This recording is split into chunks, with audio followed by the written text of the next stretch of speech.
LT grade biology classes की series में topic है पादप पोषण तथा बीज अंकुरण यानी plant nutrition and seed germination. इस टॉपिक से रिलेटेड मोस्ट इंपॉर्टेंट एमसीक्यू लेकर के आए हैं जो आपको समझाएंगे। चलिए शुरू करते हैं।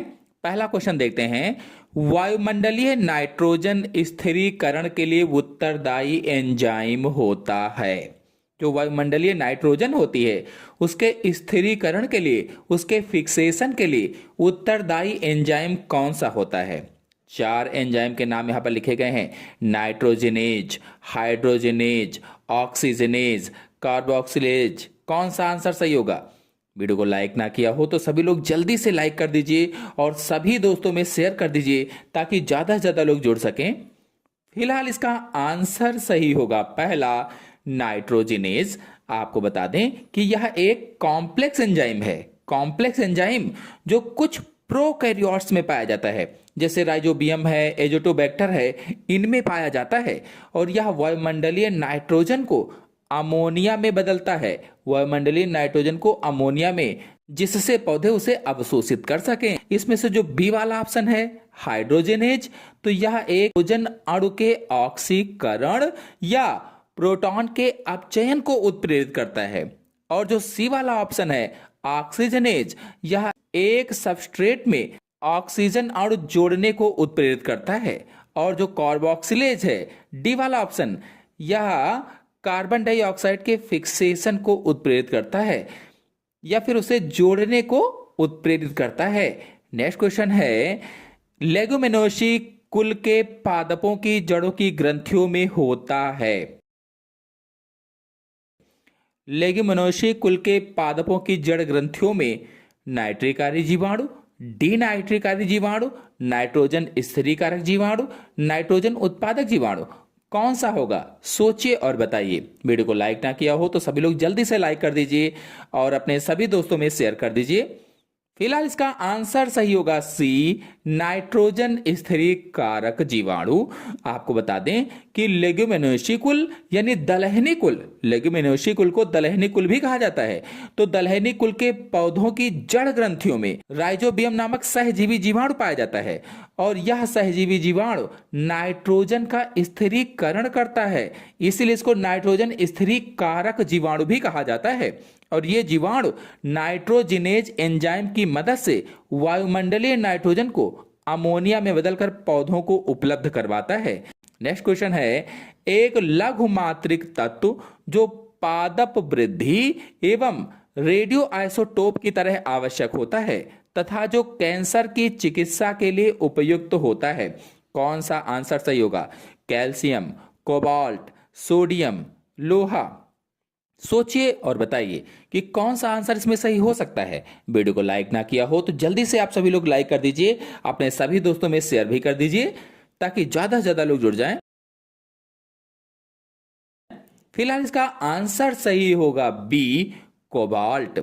आपको बता दें कि कोबाल्ट एक सूक्ष्म मात्रिक तत्व है। सूक्ष्म मात्रिक तत्व जो विटामिन B12 का घटक है या कोबालामीन का एक घटक है और पौधों तथा पशुओं के स्वास्थ्य के लिए आवश्यक होता है। और आपको बता दें कि इसका रेडियो आइसोटोप कोबाल्ट 60 कैंसर के उपचार में गामा किरणों के स्रोत के रूप में व्यापक रूप से उपयोग में लाया जाता है। इसमें से जो पहला ऑप्शन है कैल्शियम, यह एक बृहत मात्रिक तत्व है जो कोशिका भित्ति का महत्वपूर्ण घटक होता है। और इसमें जो सोडियम है यह कुछ पौधों के लिए आवश्यक है, लेकिन कोबाल्ट 60 जितना चिकित्सा में उपयोग नहीं होता है। और जो लोहा है यह सूक्ष्म मात्रिक तत्व है जो क्लोरोफिल संश्लेषण और श्वसन के लिए आवश्यक होता है। नेक्स्ट क्वेश्चन है, कोशिका में खनिज लवणों का प्रवेश होता है। जो कोशिका होती है उसमें खनिज लवणों का प्रवेश किस रूप में होता है?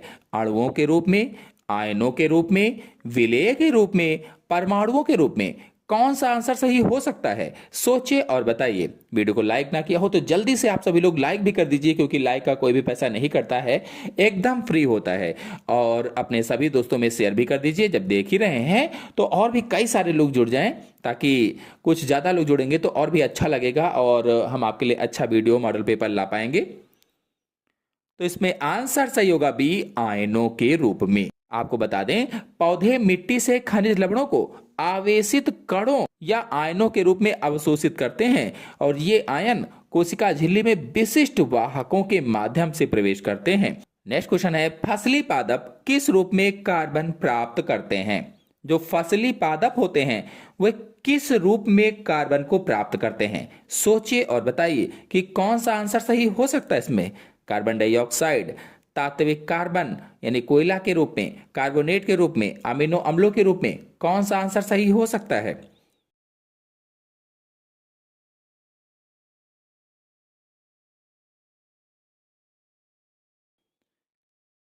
आंसर सही होगा इसमें से पहला, कार्बन डाइऑक्साइड के। आपको बता दें कि जो फसली पादप होते हैं वे कार्बन को कार्बन डाइऑक्साइड के रूप में ग्रहण करते हैं।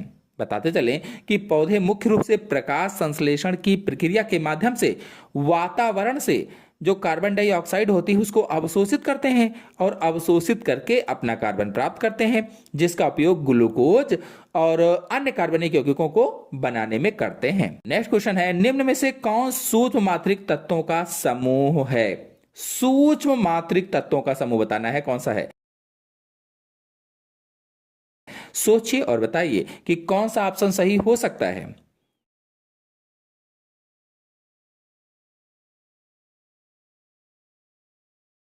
वीडियो को लाइक ना किया हो तो लाइक कर दीजिए, अपने सभी दोस्तों में शेयर भी कर दीजिए। फिलहाल इसका आंसर सही होगा सी, ZnCO, मतलब जिंक, कोबाल्ट, बोरान और मॉलिब्डेनम। आपको बता दें कि वह पोषक तत्व जिनकी आवश्यकता बहुत कम मात्रा में होती है उन्हें सूक्ष्म मात्रिक तत्व कहा जाता है। ऐसे पोषक तत्व जिनकी आवश्यकता बहुत कम मात्रा में होती है उन्हें सूक्ष्म पोषक तत्व कहा जाता है। या फिर ऐसे भी हम कह सकते हैं कि ऐसे पोषक तत्व जिनकी पौधों को बहुत कम मात्रा में आवश्यकता होती है, या फिर ऐसे भी हम कह सकते हैं कि ऐसे सूक्ष्म तत्व या ऐसे पोषक तत्व जिनकी पौधों को बहुत कम मात्रा में आवश्यकता होती है उन्हें सूक्ष्म मात्रिक तत्व कहा जाता है, जिसमें से जिंक, कोबाल्ट, बोरान, मॉलिब्डेनम आदि होते हैं। और यहाँ पर जो पहला ऑप्शन है नाइट्रोजन, सल्फर और फास्फोरस, ये बृहद मात्रिक तत्व हैं, बृहद मात्रिक तत्व होते हैं। और सिलिकॉन भी एक लाभकारी तत्व है। अब इसमें से जो बी वाला ऑप्शन है ये सभी बृहद मात्रिक तत्व हैं। नेक्स्ट क्वेश्चन है, हाइड्रोपोनिक्स का अर्थ है। हाइड्रोपोनिक्स का अर्थ क्या होता है? चार ऑप्शन आपके सामने दिए गए हैं, कौन सा ऑप्शन इसमें से सही हो सकता है? इस क्वेश्चन का आंसर आप लोग बताइएगा कि इसमें कौन सा आंसर सही होगा। हम आपको कुछ हिंट दे देते हैं।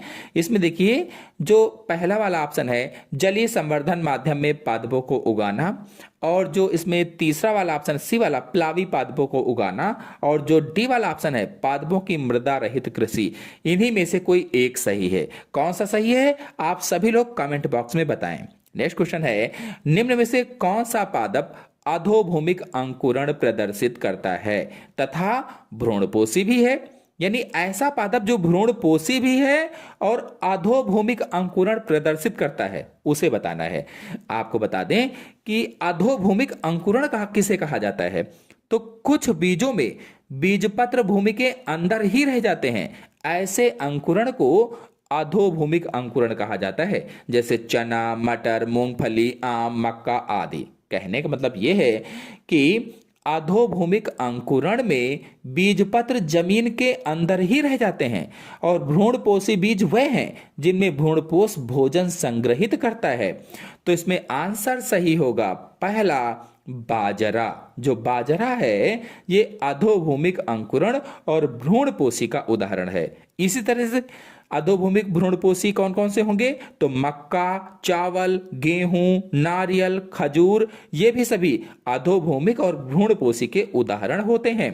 अब इसमें से जो चना है, सेम है, जो चना है अधोभूमिक अंकुरण है लेकिन अभ्रूणपोषी है, और इसी में से जो सेम है ये अधोभूमिक अंकुरण है और ये भी अभ्रूणपोषी है। फिर जो अरंडी है ये भी उपरभूमिक अंकुरण है और भ्रूणपोषी है। नेक्स्ट क्वेश्चन है, सेरियोप्स राइजोफोरा में किस प्रकार का अंकुरण पाया जाता है?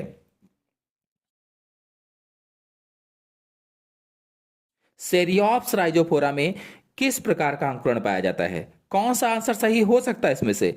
वीडियो को लाइक ना किया हो तो लाइक कर दीजिए, सभी दोस्तों में शेयर भी कर दीजिए। कौन सा आंसर सही होगा सोचिए और बताइए।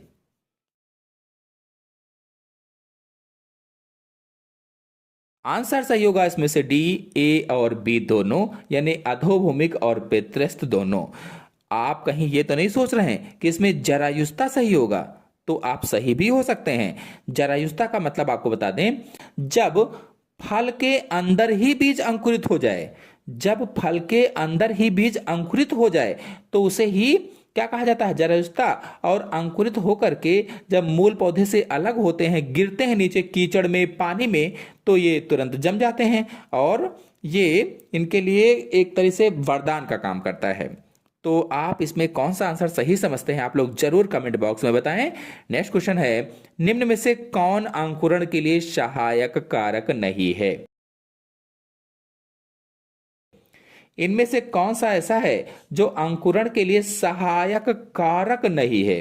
सोचिए और बताइए कि कौन सा आंसर सही हो सकता है। जल, ऑक्सीजन, भोजन, कार्बन डाइऑक्साइड, कौन सा सही होगा?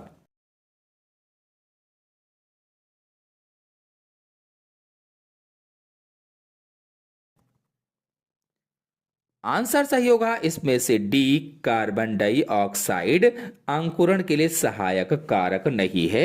नेक्स्ट क्वेश्चन है, बीजों के अंकुरण के लिए उपयुक्त तापमान है 10 से 20 डिग्री सेल्सियस, 20 से 35 डिग्री सेल्सियस, 50 से 60 डिग्री सेल्सियस, 40 से 50 डिग्री सेल्सियस।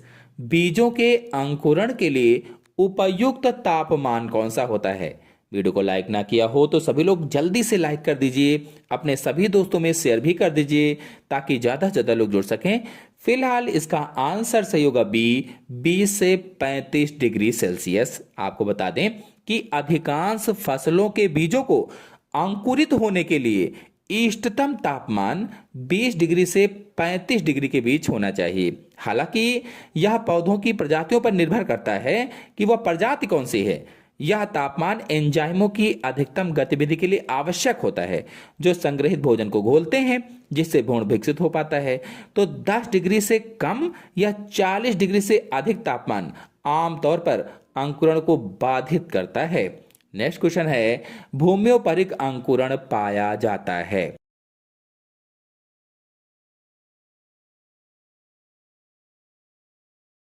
भूम्योपरिक अंकुरण पाया जाता है। आपको पहले बता दें कि भूम्योपरिक अंकुरण कहते किसे हैं। तो कुछ बीजों में अंकुरण के समय बीजपत्र भूमि से बाहर निकल आते हैं। कुछ ऐसे बीज होते हैं जिसमें अंकुरण के समय बीजपत्र भूमि से बाहर निकल आते हैं। इस प्रकार के अंकुरण को भूम्योपरिक अंकुरण कहा जाता है। जैसे इमली, कपास, खीरा, पपीता, नीम, सेम, अरंडी आदि ये सब भूम्योपरिक अंकुरण के उदाहरण होते हैं। अब यहां पर भूम्योपरिक अंकुरण किस में पाया जाता है कहा गया है?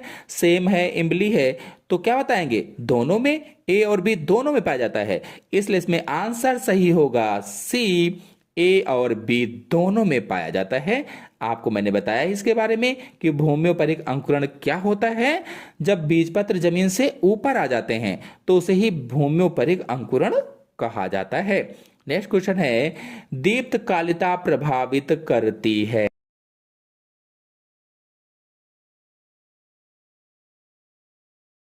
चार ऑप्शन आपके सामने दिए गए हैं। दीप्तकालिता किसको प्रभावित करती है? सोचिए और बताइए कि कौन सा ऑप्शन सही हो सकता है। पहला ऑप्शन है कायिक वृद्धि, दूसरा इंटरनोड में दीर्घीकरण, तीसरा बीज अंकुरण, चौथा ये सभी।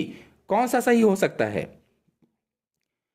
आंसर सही होगा इसमें से डी वाला, ये सभी। आपको बता दें कि दीप्तकालिता पौधे की वह प्रतिक्रिया है जो दिन या रात के सापेक्षिक लंबाई के प्रति होती है। यह मुख्य रूप से पुष्पन को नियंत्रित करती है, फ्लावरिंग को नियंत्रित करती है, लेकिन यह कई अन्य शारीरिक प्रक्रियाओं को भी प्रभावित करती है। अब इनमें से जो पहला वाला ऑप्शन है कायिक वृद्धि, तो पत्तियों और तनों का विकास होता है। जो इंटरनोड में दीर्घीकरण है यानी बी वाला ऑप्शन है, ये तने के हिस्सों की लंबाई में वृद्धि, विशेष रूप से लंबे दिन के पौधों में। और जो बीज अंकुरण है सी वाला ऑप्शन, कुछ बीजों में अंकुरण प्रकाश की अवधि से प्रभावित होता है। नेक्स्ट क्वेश्चन है, फ्लोरीन का संश्लेषण स्थल है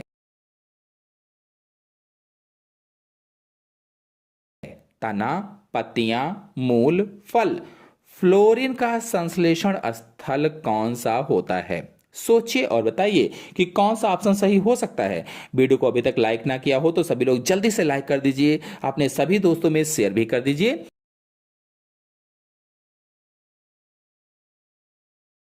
फिलहाल इसका आंसर सही होगा बी, पत्तियां। आपको बता दें, फ्लोरिजन एक काल्पनिक हार्मोनल पदार्थ है, काल्पनिक हार्मोनल पदार्थ जो पुष्पन को प्रेरित करता है, पुष्पन को।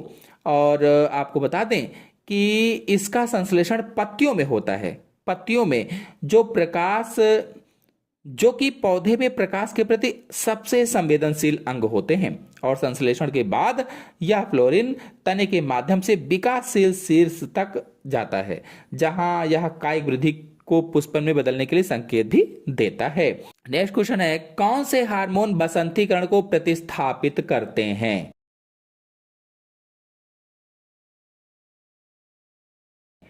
कौन से हार्मोन वसंतीकरण को प्रतिस्थापित करते हैं, वर्नलाइजेशन को प्रतिस्थापित करते हैं? अगर आप लोग बसंतीकरण पर वीडियो देखना चाहते हैं तो हमारे चैनल में वीडियो अपलोडेड है, आप लोग जाकर के अच्छी तरीके से समझ सकते हैं, देख सकते हैं, चित्र सही समझाया गया है। फिलहाल इसका आंसर सही होगा सी, जिब्रेलिन। आपको बता दें कि बसंतीकरण वह प्रक्रिया है जिसमें पुष्पन को प्रेरित करने के लिए पौधों को कम तापमान के उपचार की आवश्यकता होती है। और यह देखा गया है कि जिब्रेलिन नामक पादप हार्मोन को लागू करने से कई पौधों में कम तापमान के उपचार की आवश्यकता को दरकिनार किया जा सकता है।